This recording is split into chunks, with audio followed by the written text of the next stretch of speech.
Toners go first. Evening skin, get all your stuff out, and we're gonna do it together. Took a shower, a double cleanse. I'm coming in with the Road Glazing Mist, full of ceramides, ectoin.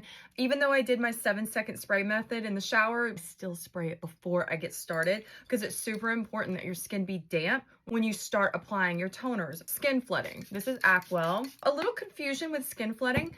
Toners go first. Double cleanse, you come in with your toners, hydrating toners.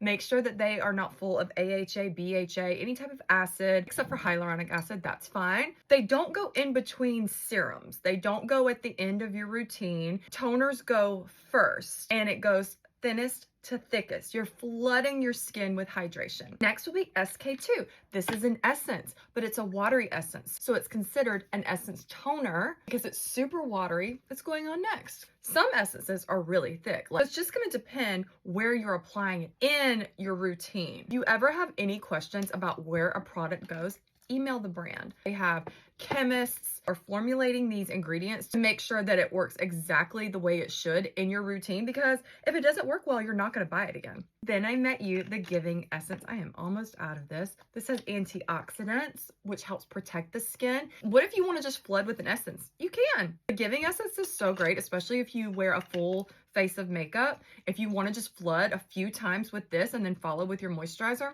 that would be absolutely perfect, and your makeup would sit really well. My skin is so used to it, I can go in one right after the other, but you're gonna find that groove with your skin. It works better for you to wait a few seconds in between. We're going to figure that out. That's the whole point. You're sitting down with yourself, you're figuring out what your skin likes, what it doesn't like, what works for you. How come this isn't working for me, but it works for your best friend? That's when we find out that all of our skin is so different and it likes different things. This is Metapeel Volume Biotox. This has 9 different peptides, ectoin, a beautiful toner. It is definitely on the thicker side. So this is going to be my last one. Now that I've finished my toners, if you were using Snail mucin, this is when you would use it, because Snail mucin is considered an essence. In fact, I'm going to use Snail mucin today. I haven't used it in a long time. Y'all been asking, so we'll use it. This is from the Clog.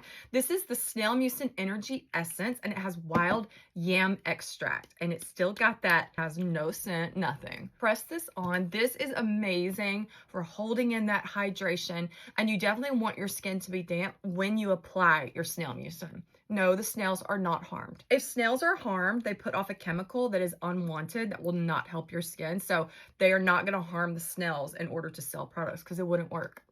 So it's double cleanse, skin flood with hydrating toners, Snail mucin or essence, and then serums.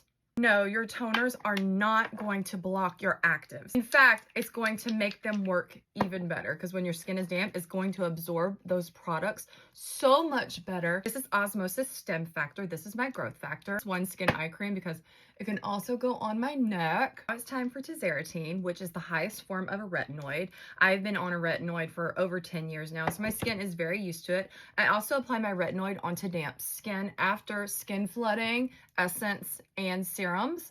I have been doing this for the longest time. It works best for me. A lot of dermatologists will tell you to always put a retinoid on dry skin. That is because when your skin is damp, it's going to absorb that retinoid so much faster and deeper that it could cause some irritation. I have actually found the opposite to be true. I feel like with my skin being damp, applying my retinoid allows it to spread out easier. When my skin is dry, it's like I feel like I'm pulling my skin every which way, and I don't like doing that. Press this in. Do your neck, your chest, and your hands. Don't freak out if your neck maybe gets a little red, because your neck is so much more sensitive than the face. I mean, it's the first to get very, very irritated. So if you're just starting your skincare, take it easy. Maybe only focus on the neck 3 times a week to get started. Of course, bring down your moisturizers and all that, but any actives, just hold off. Don't do it every day. Let your skin get used to it. It's really important that you pay attention to the neck. I did not pay attention to my neck when I had started really getting into skincare. I wish I did, so that's why I'm so adamant on make sure whatever you do to your face, you do to your neck, chest, and your hands, so you don't have to deal with this problem later in life. My moisturizer tonight is going to be Rhode Barrier Butter, and this is full of ceramides. This is great, especially if you are just starting your retinoid, or if you're noticing the retinoid scalies or your lizard skin. The ceramides are gonna keep the skin strong, keeps the barrier in place where it needs to be. If your skin is a brick wall, the ceramides are the mortar that hold it together. Love this barrier butter. It is so thick and creamy. Lots of good stuff going into the skin, and your skin is going to absorb it, yes. Try your best not to get frustrated. Just take it really slow. I didn't learn all this in one day. I had to learn my skin and learn different products and what worked and doesn't work. So it's just all a process. Just lean into the process, get a nice comfortable robe, sit down and enjoy yourself. Evening skincare is done.